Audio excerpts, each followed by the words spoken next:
So, hi everyone, welcome again to our question and answer session. So, hope you have been enjoying this wonderful Health Revolution Summit, and you might have um, listened to many of the speakers and learned a lot from them. And today we have our guests, Dr. Vidya Chakravarthy and Dr. Rashmi Menon.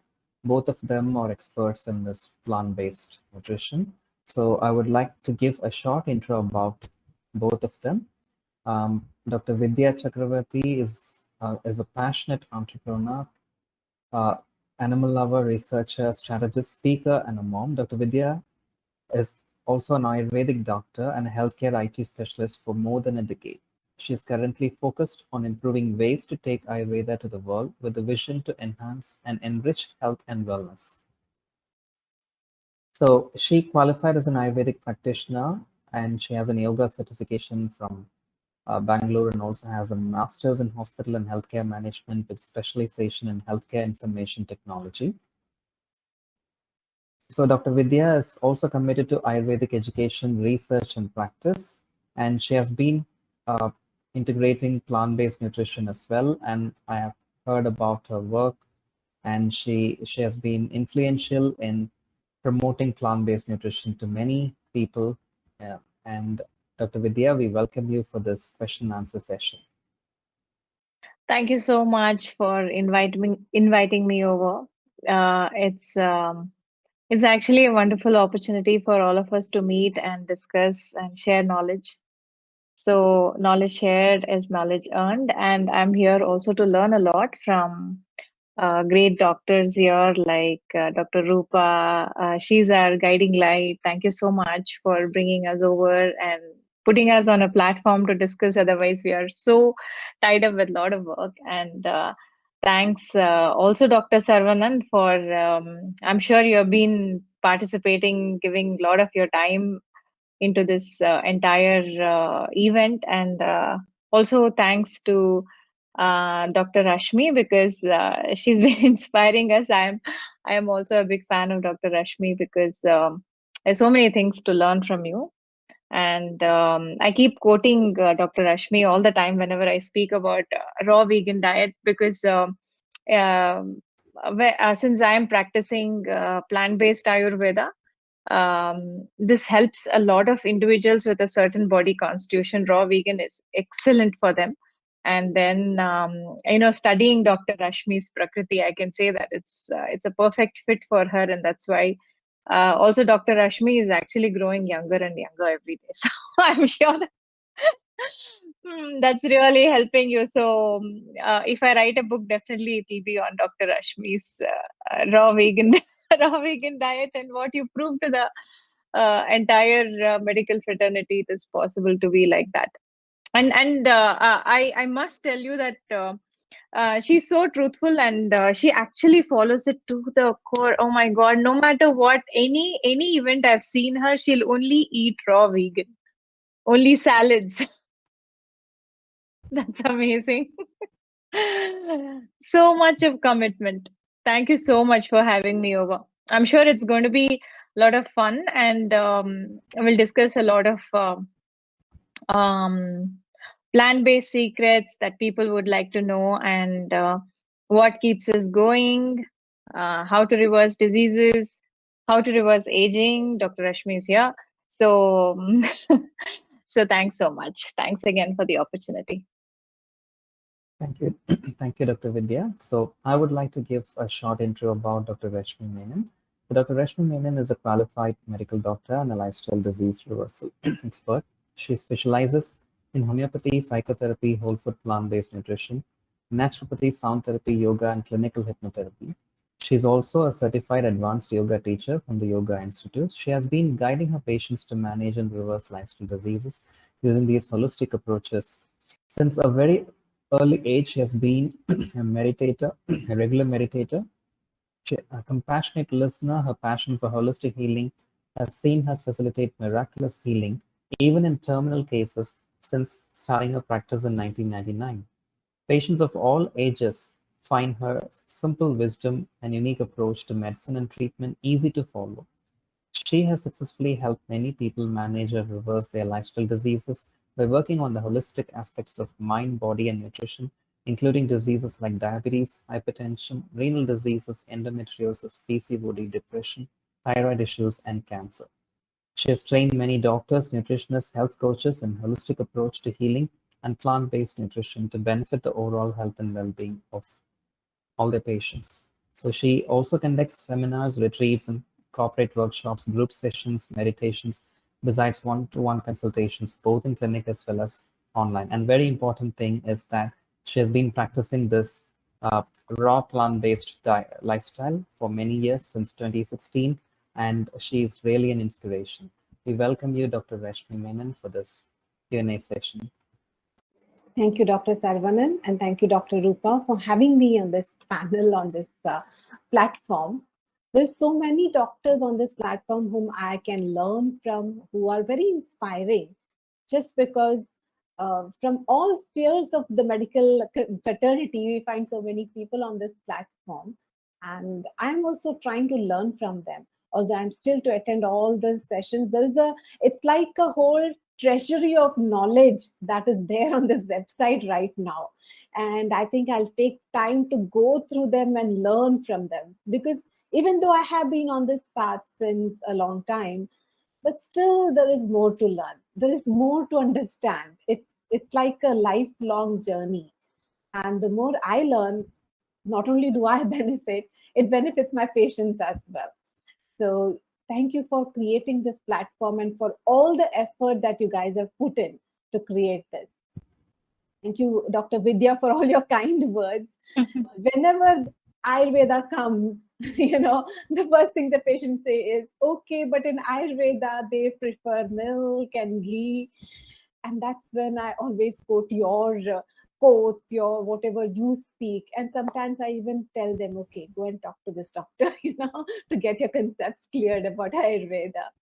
So it's a blessing to have you amongst our circle of whole food plant-based practitioners. Thank you for doing everything that you do. Oh, thank you so much. Thanks for inspiring us. Wonderful. So I would also like to thank Dr. Rupa Shah for her work. Without her efforts, this Health Revolution Summit wouldn't have happened. Absolutely. So thank you, Dr. Rupa, for being here. I hope we can start with a question and answer session. So there are some questions which we would like to direct to Dr. Vidya and also to Dr. Rashmi Menon. So there is a question from Nilesh. Is there any plant-based food store available in Toronto, Canada, if you know? Maybe some of you can help with this question. Oh. I just Googled as vegan store Toronto, and there were like a few stores there. Some of them are natural, organic, and they have vegan options. Just to name a few, it's called as Good Rebel, Vegan Provisions, Organic Garage, Essence of Life, Little Green Planet. So there are already plenty, I think. All that you need to just Google, and Google is our friend, seems to just quickly Yeah. answer. Go on the map, actually, on the map, local map, Google map, and just write vegan store near me or something, and they'll start showing you. Uh, in Mumbai, we have one store which is 100% vegan. That's Rare Earth, and it's already more than 5-year-old now, and is really thriving. Any vegan product first, it's always seen over there. And there are loads of all other stores that also have vegan options. And we have one on Linking Road, which is a really huge store for all kinds of products. Food Hole, it's called as. And earlier, I used to see the vegan, the plant-based milks were like this many, 3, 2, 3, 4, like that. Yeah. And now, last time I went, it was from top to bottom, an entire aisle was all plant-based, various, beverages, milk, and I was really overwhelmed. My goodness, there were so many companies I didn't know. Probably I counted 10, 11, then I stopped counting how many companies came up. and how many varieties of milk. Yeah. So, I mean, we call it as milk, MYLK. So, there were, of course, almond milk, many companies. I think I spotted at least five, six companies, only almond milk. There was oat and almond, there was cashew, and there was amaranthus also was there. Then Oh, nice. pilk. Pilk was oats, moong, and choli beans. It's the first Yeah. of its kind. This combination, very good. Doesn't curdle when you make tea or coffee. And Oh, soy milk, there were many. And there were Mm. many varieties, many different companies. Coconut milk, of course, is always Of there. course. Yeah. Coconut cream is there, and there were butters. There were at least there. I know at least three companies have vegan butters now. Then there were enough companies selling tofu items, various kinds, extra farm, and there were also yogurts, vegan Yeah. yogurts. Now there's fruit yogurt also, and there was epigamia that has. So like I'm completely overwhelmed, and we are spoiled. And then I went on. Was going for a party, so I wanted to carry vegan ice cream. So I quickly ran upstairs and I said, "Do you have a vegan ice cream?" And then he just opened the door to a frozen section and showed me. And then I kept looking, and there were at least more than four brands of Wow. vegan ice creams. There was no moo, and so I was like, I joke and I tell people I was frozen by looking at those ice creams. So many vegan varieties. I have not seen that for years. So yesterday I just visited my brother for dinner, and then post dinner we usually want to have ice cream. And he just told me there are only 10 different varieties of vegan ice cream in my refrigerator. Only. He wow. was doing vegan ice cream. So I kept, bringing out one by, and there were at least three companies and 10 different varieties. Kept looking at, and I was so overwhelmed. I usually have ice cream only at his place because he loves ice creams. He eats vegan ice cream a lot. So I only eat mostly with him. I was very surprised to see that there were so many. And this Diwali Bazaar, we had so many vegan sweets also, Absolutely. like Yeah. plenty So of them. many. And Yeah, so many whole including, food plant-based sweets as well. yeah, Rasmalai was there, and Yeah. the almond milk, with the kesar and Mm. rose, and it's really delicious. There were Yeah. buttermilk. There was buttermilk which was very cheap, very cheap. It was just like 10 And the rupees a glass. cheeses. Oh, Wow. cheeses, there were many varieties of cheese. Yeah. Shredded cheese and everything that you can put on your Yeah. pizza. Locally made, actually made in the local market and local brands. There was, yeah.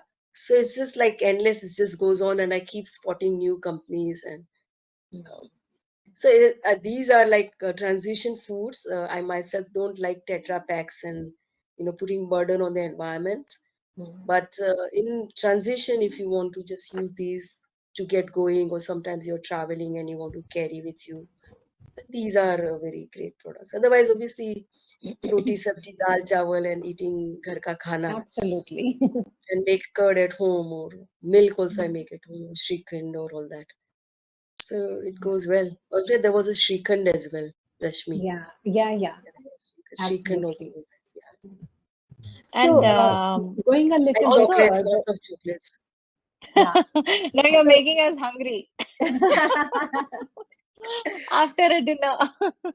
Okay. Yes, yes. Actually, Nilesh ji, you were asking about. I was just thinking there's this Whole Foods market, Whole Foods in Canada too, which have lot of vegan options. They have everything. They even have the vegan egg. hmm.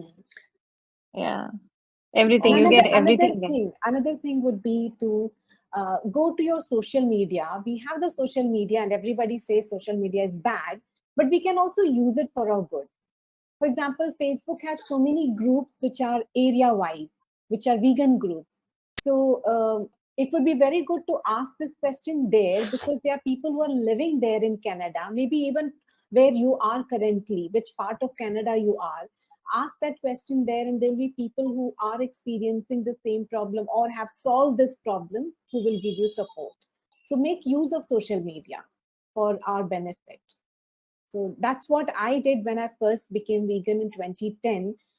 I started asking questions on Facebook, joining groups, because at that time veganism in India was not as common. So I would ask this question in whatever group I could find, and I would find that, oh, there are Indians here, and they would answer me, okay, Bombay, what you can get in Bombay, what you can get in India.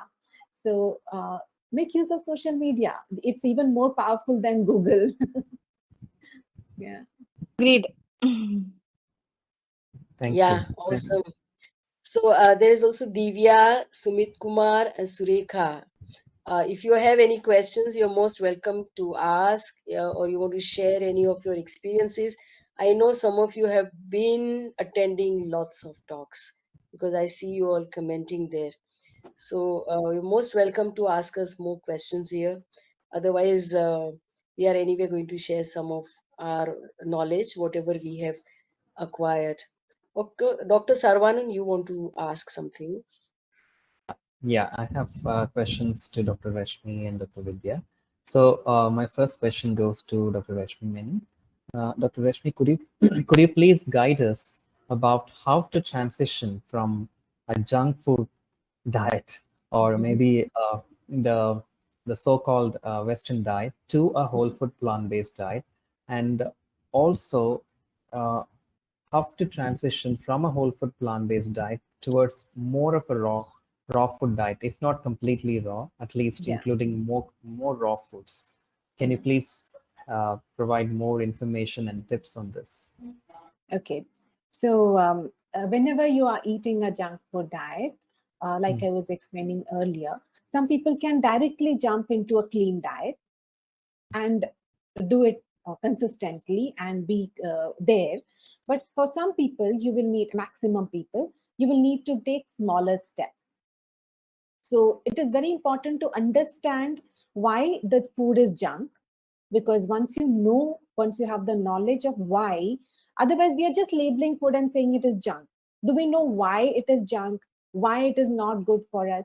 So we need to understand that first and understand why this is harming us, and what is the alternative, what is the food that will really help us. And once you have the information, once you have the knowledge, then take one step at a time. Okay, so if it is like just okay giving up sugar, nowadays we have these sugar challenges happening, so maybe just give up sugar for say 1 month and see how it sits with you. And once that has settled in, then pick up another challenge. Okay, give up all oil, or just give up all processed food, not just sugar, all processed food in the next month. So take one step at a time, be consistent with it for enough time that you become comfortable with it, and then take the next step. And the easiest way to include more raw in your diet would be that start your day with some fruits, or start your day with a smoothie, which is made of fruits and maybe a green smoothie. And then just before your lunch, have a salad. Just before your dinner, have a salad. Just 3 portions of raw food a day. Start with that. And once your body gets used to that, then increase the portion. Increase the portion such that your morning smoothie and fruits becomes your entire breakfast. You don't need any other breakfast. But don't jump into it right away. Start with the portion of smoothie and the fruits, and then eat your regular breakfast, what you are having. Be there for some time. Similarly, you may start with maybe a small katora of grated vegetables, small bowl of grated vegetables as salad, because if you're not used to eating raw food, eating cut vegetables might create upset in your stomach. You will see that, okay, I'm having gases, I'm not feeling comfortable. So the way out is start with grated vegetables. The reason why we have the stomach pain when we eat the raw vegetables is because we are so used to eating soft food that don't require too much of chewing in our mouth, not too much of saliva being introduced into the food. So we have subconsciously created the habit of chewing for a little time and gulping it down. So even when we are eating the raw food in the form of maybe carrot sticks, we chew it for maybe a little time and then we gulp it in. So our stomach has to do not only the digestion and the assimilation part, it also has to do the job of our mouth, that is cutting down the food into smaller pieces. And that can be discomforting. So that's why start with grated vegetables first. small bowl. And once you get comfortable with it, comfortable with the high fiber, and your stomach bacteria has also settled in, then start increasing the quantity. And then experiment with different kinds of cuts of vegetables and all that, and maybe going for slightly, fibrous vegetables. So understand where you are at and slowly take one step towards where you want to go and be consistent. Thank you, Dr. Rashmi Menon, for your wonderful suggestions. I hope this will help a lot of people to make the transition and to make it very easier. Yeah. Now I have a question to Dr. Vidya Chakravarthy. So this is one question which is being asked by many people, and even I have encountered this in my workshops and seminars and in retreats, and during our Health Revolution Summit as well. I think we had one participant asking the same question. That's the question about the ghee. So could you please enlighten us about the concept of Ayurveda, and is it really required to consume ghee? Because I always tell people, Ayurveda has wonderful wisdom, and it has given so much of information and guidance about healthy living, the dinacharya and ritacharya and so on and so forth. But people just ignore those things and then just stick with this ghee thing. So it would be very helpful if you could enlighten us more about this. Yeah, whether to ghee or unghee. Yeah. Thanks so much for this question. Actually, I get asked the same question almost every day. So every patient who comes to me, knocks at my clinic's door, is always asking, "You are an Ayurvedic doctor, shouldn't you be recommending ghee?" Is that very common question I encounter every day. So to answer this question, first of all, we don't need any refined fatty food at all, because of the kind of lifestyle we lead.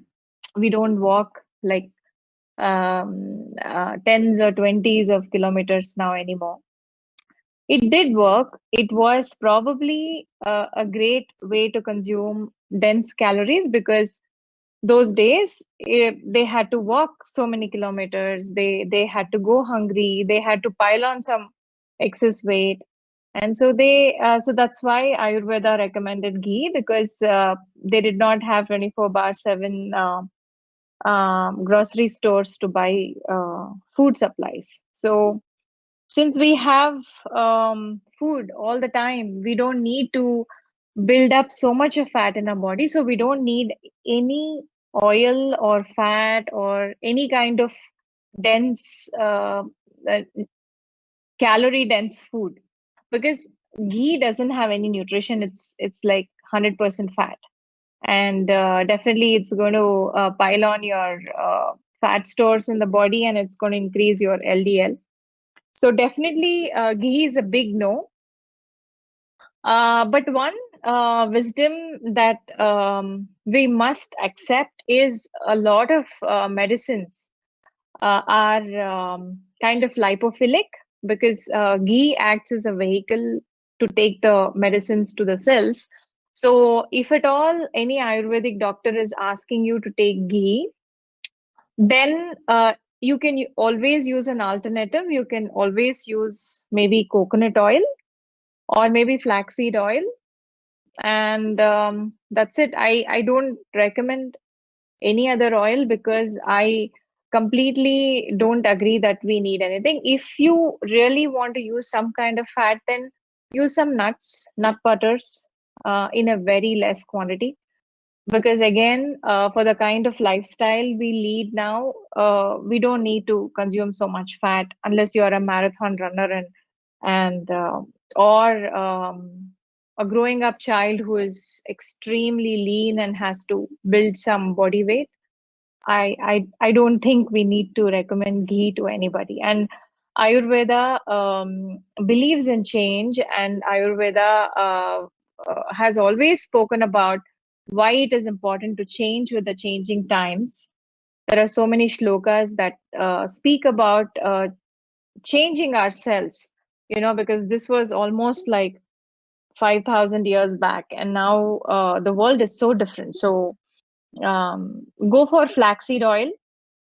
That's a good alternative, or coconut oil. Any other virgin oils are still okay, as long as you want to take some kind of fat. Otherwise, no ghee. I would totally not recommend ghee. Okay, thank you. Thank you very much, Dr. Vidya Chakravarthy, for your wonderful explanation. So in this regard, I would like to ask one more thing. So in the south, you could see that, or in the coastal region, there are many, traditionally people use coconut, grated coconut, and there are many recipes which use this, in the cuisine, they use this coconut. And I hope this has been there for many, many years. So can we consider that as a healthier substitute instead of having ghee?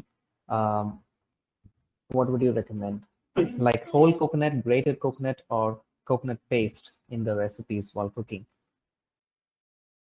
I would recommend to eat local, more local. So people coming from South India can definitely digest and assimilate coconut better.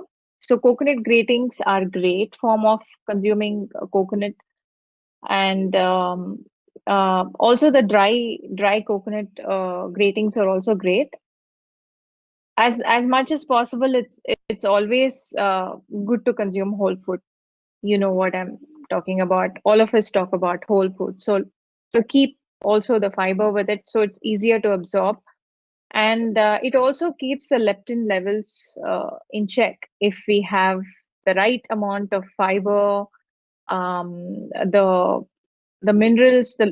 There's so much. The pulp has a lot of minerals in it. So when you just extract it, the extraction process just takes away the fat and then throws away all the good parts of the pulp. So I would definitely recommend the grated coconut. And also coconut milk is also a great delicacy. And it's actually there in all of our recipes. I am a South Indian, so most of my recipes have either coconut milk or it has coconut grating. So if you are from North India, definitely coconut is not available. So probably you can go for like some part of North India, the West Bengal side would probably recommend mustard oil, because that's what is available. So they have the virgin mustard oils. Or if you go to Gujarat side, I think a lot of it is probably coming from, I guess, your peanut oil, right? You use a lot of peanut oil there. Peanuts. Groundnut oil, we call it groundnut, and also Yeah, sesame oil. yeah. Sesame oil, yeah.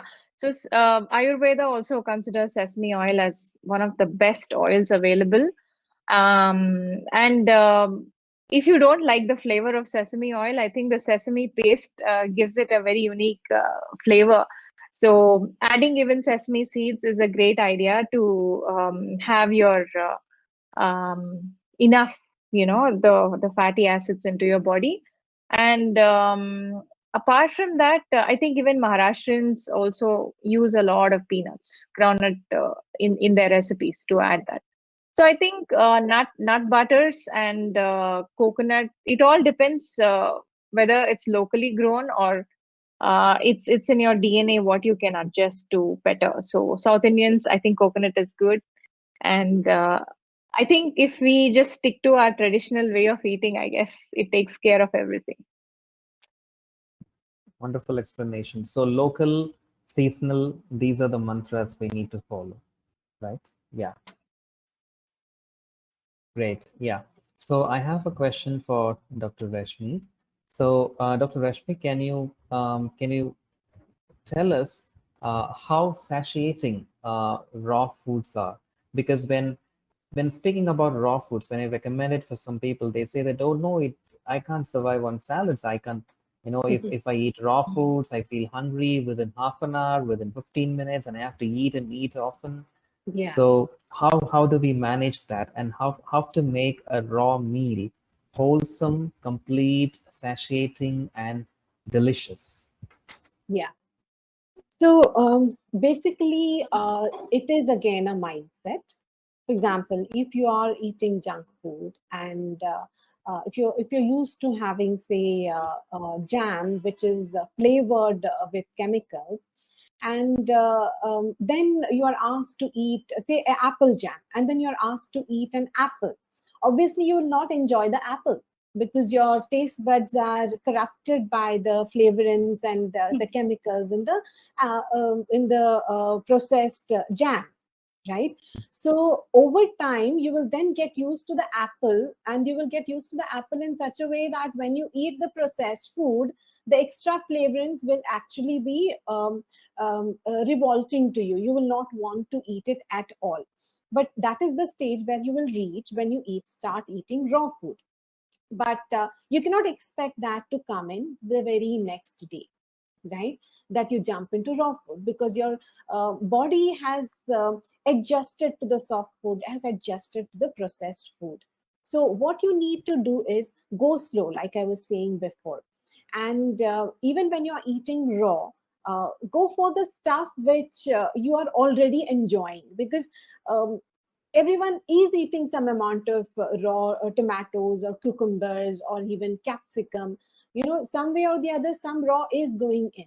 If not, fruits we are all eating anyways. Even when we are eating cooked food, even when we are eating junk food, most of the people know that it is good to eat fruits. So start where you're comfortable, go with the taste that you're comfortable with, and then branch out into eating more of salads or vegetables. Now, raw food doesn't mean only fruits and only vegetables. Raw food also means everything which is raw which can be eaten raw. For example, I eat a lot of seeds, especially now I'm in my menopausal stage, so my body is asking for a lot of fat. So obviously I don't eat oil. So instead, what I'm doing is I'm allowing my body to, like what Dr. Vidya was saying. I am also a South Indian, so I eat a lot of coconuts. I also like my sesame seeds, which also grow very well in Kerala, which is where I belong to. So I eat a lot of that, of course, raw, right? But the proportion with which I'm eating is important. So I'm not going to eat more seeds and nuts as compared to the vegetables that I'm eating. And how you season it, how you soften it. Some vegetables are difficult to digest, although I don't eat so much of it now. But whenever there is a festival, I make a whole sadhya which is raw, a Kerala sadhya which is raw. So some of these vegetables are very hard. So what I do is I season them with a little bit of rock salt and keep it for a while. And that softens it and makes it more edible. I cut it in a way that it is more chewable in my mouth. So, like grating or cutting it very small, or making julienne pieces out of it, or using the spiralizer.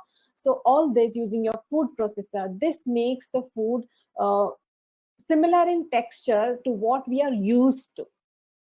So what we are trying to do is, whatever your food it is right now, what is the texture of the food? Try to make your raw food also of a similar texture, so that it doesn't come as a shock to your system when you start eating it. And raw food doesn't mean that, especially when you're first starting out, you don't have to give up salt, you don't have to give up spices. Just reduce the amount of spices that you're using. For example, when I'm making a raw sambar, I do use a little bit of sambar masala. Not to the amount that you would put in a cooked meal, but I do use it because it gives me that texture, that flavor. Although right now I'm eating more of fruits and a little bit of salads, as in when I feel the need for salt, and a lot of seeds and coconut. Otherwise, when I first started out, I would create food which is very similar. So basically, what our body wants, or not our body, our taste buds want, is all the tastes, right? We like the sweet, we like the salty, we like the sour, we like the pungent, want some amount of crunch, we want some amount of sour. So try to fulfill that within the raw space itself. For the sour, you can use your tamarind, you can use your lemons, you can use your kokum, you can use your raw mangoes, right? For the sweet, we can use so any of these dried fruits like dates and raisins and figs and whatever you can. So what is it that you're craving for, and what is it that your regular diet is? For example, some people like to have even sweet sambar, right? While some people, like South Indians, we don't like sweet sambar, but most people do like the sweet sambar. So then you know that, okay, this is what my food is. So your raw food also should have a similar taste. Some people like it salty, people like it pungent. I mean, sorry, chili, more chili. So add more chili into your raw food. You can add chili powder, you can add fresh green chilies. Of course, when you're eating raw, the amount that you add definitely will go down, because when you're eating raw, your body cannot take that much amount. Cooking also makes the spices a little bit weaker. While when you're eating it raw, it is very burning to your stomach. So be careful about it, how much quantity you use, but try to, at least at the beginning stages, try to keep that similar to what you're eating. And from the nutritional point, at least initially, you will need to eat a rainbow, right? So try to have varieties of fruits and vegetables, like Dr. Vidya was saying, go seasonal, go local. Rather than getting your blueberries from abroad, eat your karwanda or your jamuns, which have equal nutritional power. You know what is available seasonally, locally. Go for that, and when your nutrition deficiency is not coming up, then your cravings also go away. So you're able to sustain longer, and your taste buds are also satisfied, right? So eating raw doesn't mean just eating ghas-foos, just eating vegetables. There is a variety that you can eat. The only thing that doesn't fit in the raw thing are the grains, because the grains need to be cooked, you know. Even the dals need to be cooked. So the dals and the grains are what go out. But then some of the tender French beans, when you marinate it well, can be eaten raw. Bhindi, the lady's finger, or the okra, tender okra can be eaten raw. In fact, I went to this beautiful kitchen garden, permaculture garden at Auroville, where I was recently. And she was growing this beautiful long, okra. And she said, "Oh, these are very sweet. Just pluck and eat." And she started eating. So I said, "Okay, let me also try it." And you won't believe it, okra, when it is freshly plucked off and is not very mature, it's sweet, you know. So there is so much of flavor in that raw food, which is killed when you cook it. And once your taste buds are sensitized to it, you start appreciating every flavor of it. While then cooked food starts feeling bland, because most of the flavor is gone, right?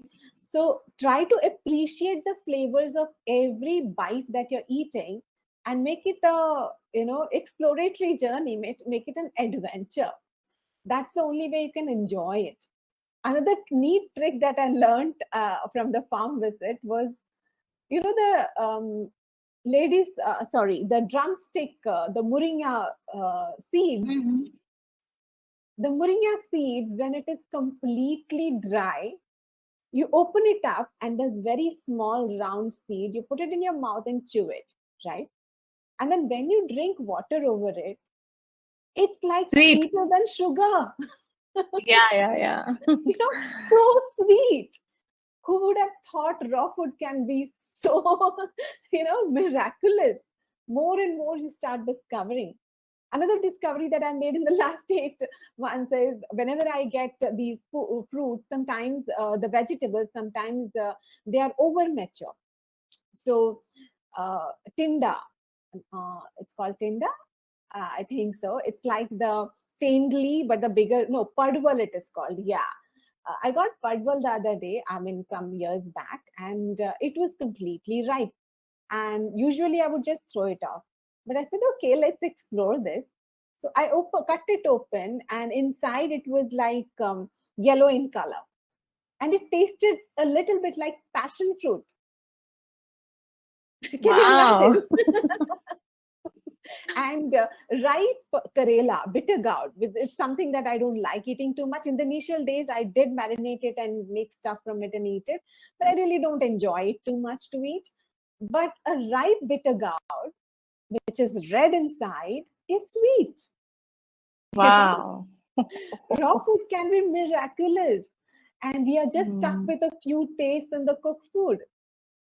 So Mm. look at this as an adventure, a journey of discovery, and you never know what else you'll discover. That's how you make it interesting. Wow, that's so amazing. Thank you so much. Next time I see any of these ripe fruits, especially like the padwa, I'm going to cut it open. I love passion fruit. Absolutely. Yeah. Yeah, yeah. Great. Thank you so much. That's so wonderful. Mm.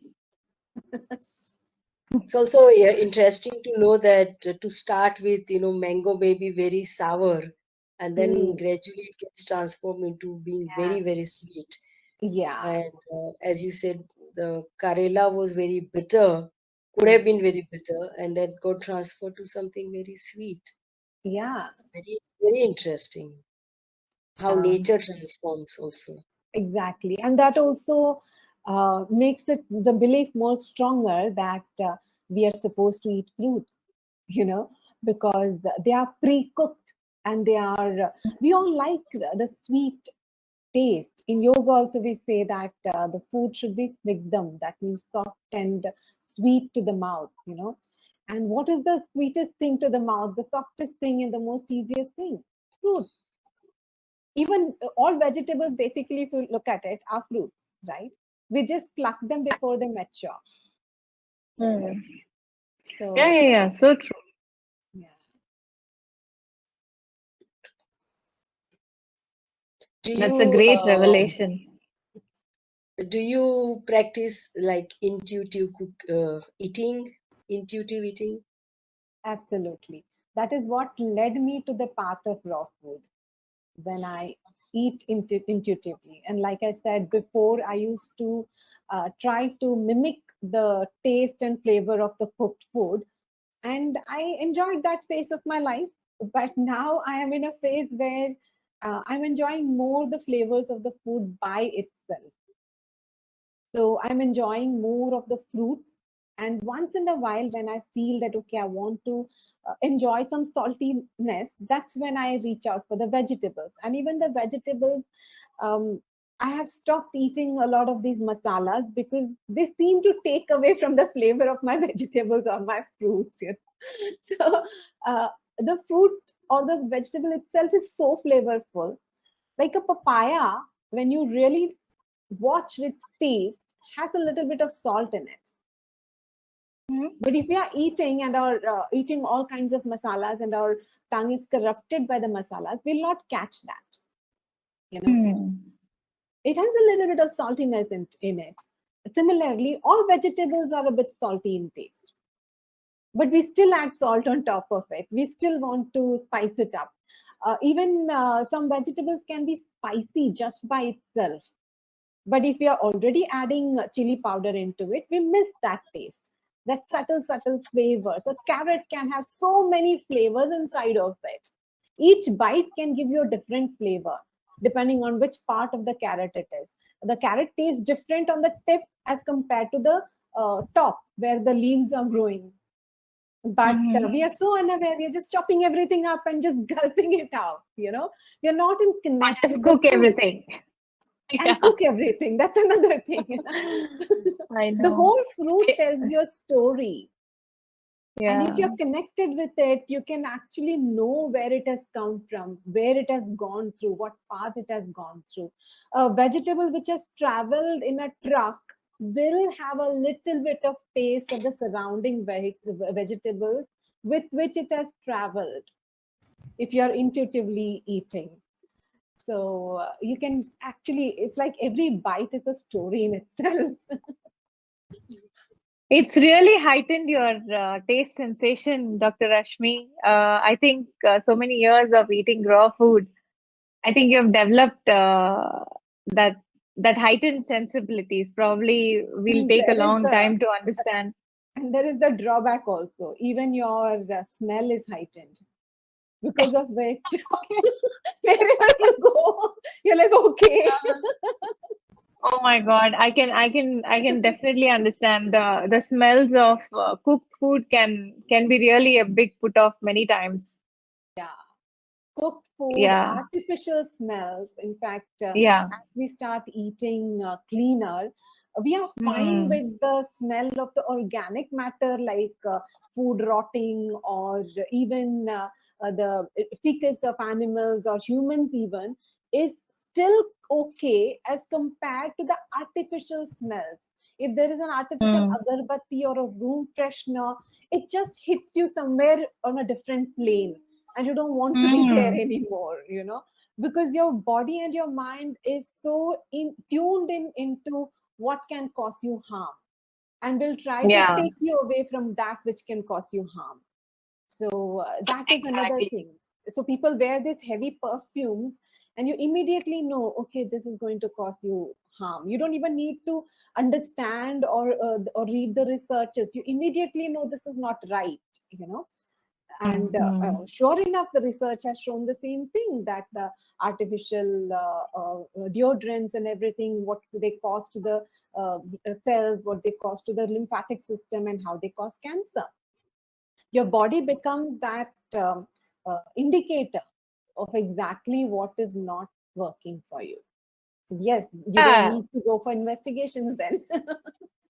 exactly. That is, you're so connected with the food, that it's like you're talking about the heightened sensibilities that you have. That's what I was. That was my topic actually. I was talking about the universal connectedness. It's about how we connect with the food, with our earth. That's exactly what even Ayurveda talks about. That we are a planet ourselves, and Absolutely. yeah, so plant-based diet or planetary-based diet, it's all the same. So when we eat for the planet, then like how you eat, organic and the raw fruits and vegetables, keeping it as close to our DNA as possible. So then the more we do such things, the more connected we are to this planet. And the more we understand, the more, I mean, the intuition develops with so much of connectedness. So I guess that is something which we probably have to evolve into. I think it'll take some time. A lot more people are moving towards it, that we are going more organic. We are saying no to single-use plastics, Hmm. and then not use too much of wood and cutting down trees for Yeah. paper and the furniture. I mean, there are so many things that not only changes the way we think, but also heals us from within. Because I think it's all about gratitude. That's what all of us, like even Dr. Rupa, she being an MBBS doctor, still is so open to say no to chemical-based medicines. Hmm. Pharma is one big culprit that is adding so much of chemical into our soil, and that you're so open to the flower therapy and the light therapy, right? So that all these alternative therapies are, I think, the way to go. I guess it's changing the way we look at medicine by itself. Hmm. So that's a very big topic. I think we should talk about planetary medicine sometime, and you know, um, I guess it's planet-based diet and lifestyle. That's the only one planet, and we have to save her. So whatever it takes. I have a different take on it. I Okay. feel that the planet has been there before us, and it will remain before, even after we are gone. We are not Mm-hmm. saving the planet. The planet very much knows how to save herself, but we will be thrown out if you're not careful. She will throw us out. She's very powerful. It's for our Yeah, own but selfish whatever. things that we need to do it. Yeah, yeah, but whatever we can, at least the animals, because Yes, the probably animals. along with Yes. us, Yeah, we are actually taking away the fundamental right of every animal. We Absolutely. don't even provide the clean water and the clean environment for these animals. Yeah. They are the innocents who are trapped in this world that we humans have created. And we have created it Yeah, on their dead bodies. exactly. Yeah, I think the whole foundation of medicine is based on our universal consciousness, our connectedness, is how we feel for each other, along with all the other people who are maybe I mean the people who don't have the amenities that we have, and the animals that cannot choose what they want to do. So the more we think about these, the more conscious we are and more responsible we are, I guess, is also one of the ways we can improve our immunity. The IgA in our body just shoots up as we have this compassion towards others. The kindness and compassion are, I think, the greatest medicines that is produced within us, which we always don't talk about. It's not always about the food that we eat or the exercise that we do, but it is also the way we think, the way we love, and flow this love towards others makes a lot of difference. Absolutely. Yes. And if you see, humans are the only species which doesn't know how to coexist in peace with other species. Want to, we are in a state of doing always, while the other species are in a state of being. We are continuously doing. See how we have altered the ground through agriculture. We have done monoculturing, we have done species changes, we have done hybridization, the genetic changes, because of which more and more pests are coming onto the plants, because it's very easy for them. Because in nature, where there is permaculture and natural growing, they don't get food so easily. Monoculture and these weekend crops, it's very easy for them to eat. So what do we do? Instead of understanding this, what do we do? We provide fertilizers which are chemical based. We provide pesticides which are chemical based. Now, like I said, nature is ever evolving to adjust to this. So these pests are also evolving. So where do we go next? How much more bombing of our own food would we do? Instead of stepping back and seeing where have we gone wrong, the first step is the monoculture. The same thing what we have done with the agriculture, we have done with our bodies. Instead of Mhm. looking at the body as a wholesome unit connected to the rest of existence, we have segregated our body. And within the body, we have segregated each part and each cell of our body, and we are treating everything differently. Yes. Even as a holistic doctor, we are just looking at the body as a whole, which is one step better, but still we are not connecting to this part that this body is playing in the whole environment which is around us. That will be true holistic approach, which Yeah, yeah. unfortunately requires involvement of the society, because we are full. That's why these sessions are important. This health revolution is important, because one person can get so far. We as a group can actually create change and create a healthy society that will not only help the weaker sections of our own species, but of other species who really don't have a say right now, like you rightly pointed out, Dr. Vidya. Yeah, More reason to so feel true. thankful for this platform. I know. Thanks again. Dr. Rupa is instrumental in giving us time to actually discuss and put more thoughts towards it. Otherwise, it's every day the same things and rush, work and come back. And we Yeah. really don't have the time to sit and discuss these things. Although these things keep happening in the mind, it's a platform where we can also share this knowledge, and probably, who knows, there are so many people waiting there to get enlightened with these tiny little things that I got many years back. So it's a great contribution to the society. Thanks so much, Health Revolution, and everybody who is a part of this. Absolutely. Thank you. It's time to wind up, Dr. Saravanan, because we are over 1 hour. Yeah, and it's so interesting.